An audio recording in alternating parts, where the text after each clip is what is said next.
Inilah rekaman video amatir saat warga di Desa Pusui, Kecamatan Luyo, Polewali Mandar berusaha menyeberangkan keranda jenazah. Mereka terpaksa menggunakan rakit dari batang pisang lantaran tak ada akses jalan ke seberang. Warga pun harus berusaha ekstra lantaran kondisi sungai tengah meluap.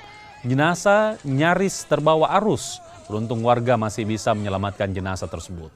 Mana cara menyeberangkan itu jenazah? Jadi cara menyeberangkan jenazah itu, Bu, kita gunakan rakit, kita pakai rakit yang rakit darurat, karena memang di situ tidak ada fasilitas rakit.